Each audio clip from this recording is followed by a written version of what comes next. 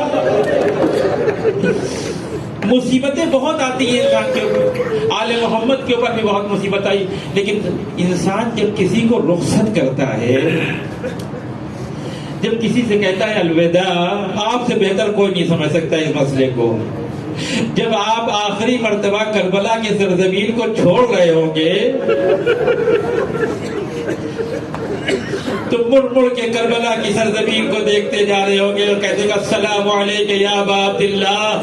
لیکن جب سرزمین کربلا کو چھوڑا ہوگا تو اس یقین کے ساتھ چھوڑا ہوگا مولا اگلے سال پھر ہمیں بلائیے گا. یہ رخصتی کا مسئلہ بڑا عجیب ہوتا ہے. آل محمد کے اوپر کچھ ایسی رخصتیاں ہیں جو بہت گرا گزری.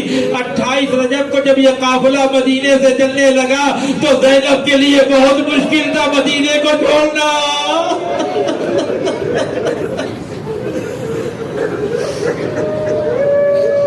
بہت مشکل تھا جناب زینب کے لیے ماں کی قبر کو چھوڑنا, بھیا کی قبر کو چھوڑنا, نانا کی قبر کو چھوڑنا. لیکن زینب نے سب کو الوداع کہہ دیا اس یقین کے ساتھ میرا بھیا حسین جو میرے ساتھ ہے, اے نانا خدا حافظ, اے ابا خدا حافظ, اے بھیا حسن خدا حافظ, میں بھائی حسین کو ساتھ لے کے جا رہی ہوں. لیکن یہ الوداع بہت شاق تھا اہل حرم کے اوپر. دوسرا مرحلہ اہل حرم کے اوپر تب آیا جب عصر عاشور حسین نے آ کے کہا زینب تم پہ حسین کا آخری سلام. امام رضا فرماتے ہیں کہ جب میرے جد کی عزاداری میں رونے والے روتے ہیں اور ان کے آنسو ان کے افسانوں تک پہنچ جاتے ہیں تو پروردگار سارے گناہوں کو معاف کر دیتا ہے. حسین کے عزاداری میں گریے سے پرہیز نہ کرے, یہ آوازیں جتنی بلند ہوگی زہرا کو اتنا سکون ملے گا. عزیزو عصر عاشور جب حسین رخصت آخر کے لیے آئے تو زینب کو مدینہ یاد آ گیا. ارے جب مدینے سے چلے تھے تو میرا بھیا تو میرے ساتھ تھا, ارے جینے کا کوئی سہارا تو تھا. حسین سمجھتے تھے زینب بغیر سہارے کے زندہ نہیں رہے گی. اے بہن حسین جا رہا ہے. زینب کو بڑی مشکل پیش آئی لیکن جینے کا ایک سہارا دے دیا. اے بہن سکینہ تمہارے پاس امانت ہے, میری سکینہ کا خیال رکھنا. بھائی جا رہا ہے لیکن زینب کو یہ ڈھالت ہے بھیا کی امانت تو ہمارے پاس ہے. تیسری رخصت 11 محرم کو جب ایک بہن کربلا سے گزر رہی ہے اور ایک ظالم کہتا ہے میں اپنی زندگی کے سارے منظر بھول جاؤں گا لیکن یہ منظر نہیں بھول سکتا جب ایک بہن کبھی اتنے آ جائے گا ماں.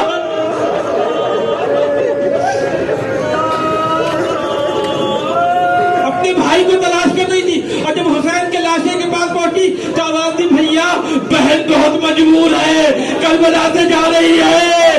عزیزو آپ بھی کربلا کو چھوڑ کے آئے ہیں. بلبل کے روضہ حسین کو دیکھ رہے تھے. ارے جانے والی بہن ہاتھوں میں رسان سر پہ چادر نہیں, کربلا سے 11 محرم کو یہ تیسری رخصتی.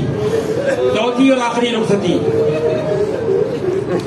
اہل حرم قید خانے شام میں ہے. ایک دن یزید نے امام سجاد کو بلایا کہ ہم سجاد سے بات کرنا چاہتے ہیں. زینب کا دل گھبرایا.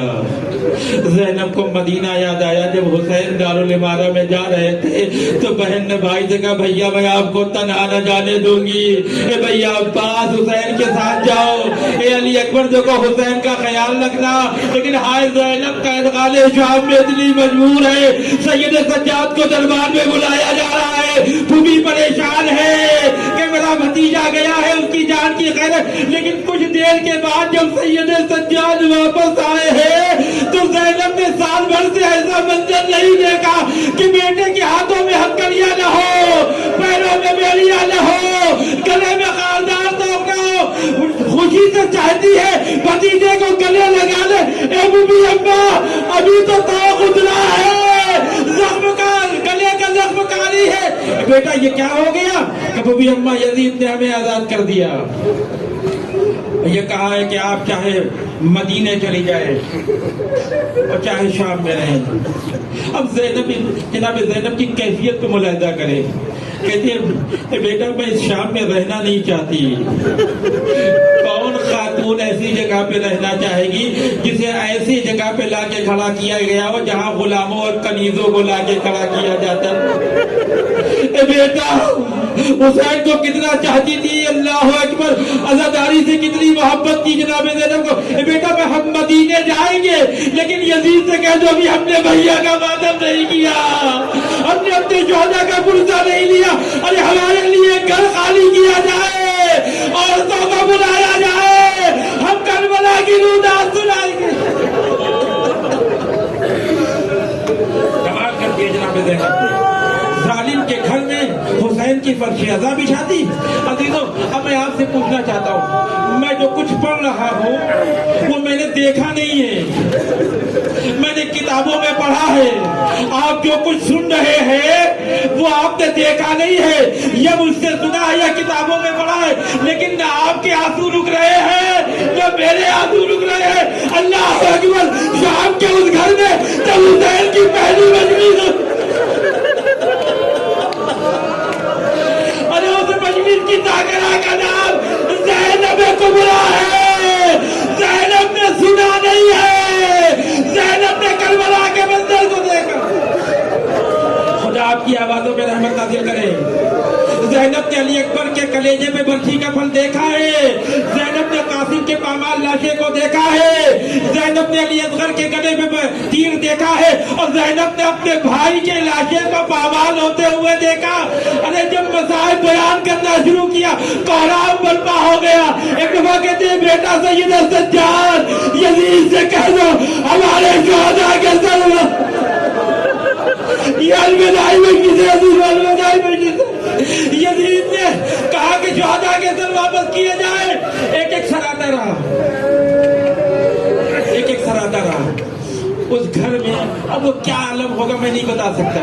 جب ہم سے برداشت نہیں ہوتا حسین کا یہ مصائب، تو زینب نے جب مصائب کربلا سنائے ہوں گے تو بیویوں کے اوپر کیا گزری ہوگی۔ لیکن بس مقتل یہ کہتا ہے کہ ایک چھوٹا سا سر آیا، ایک ماں آگے بڑھ گئی۔ آپ سمجھ گئے یہ 6 مہینے کے بچے علی اصغر کا سر تھا جس کو لینے کے لیے نواب آگے آ گئی ہے۔ میرے لال کیا اسی دن کے لیے پالا تھا؟ ایک چاند سا سر جب آیا تو ام فروا آگے بڑھ گئی۔ میرے لال زندگی میں لاشا پامال ہو گیا۔ اور مقتل کہتا ہے ایک سر جب اس گھر میں لایا گیا، جب تک اس گھر میں نہیں آیا تھا اس کی آنکھیں کھلی تھی۔ ارے جیسے ہی زینب کبریٰ کے سامنے لایا گیا آنکھیں بند ہو گئی۔ آج سمجھ گئے ارے یہ وفادار عباس۔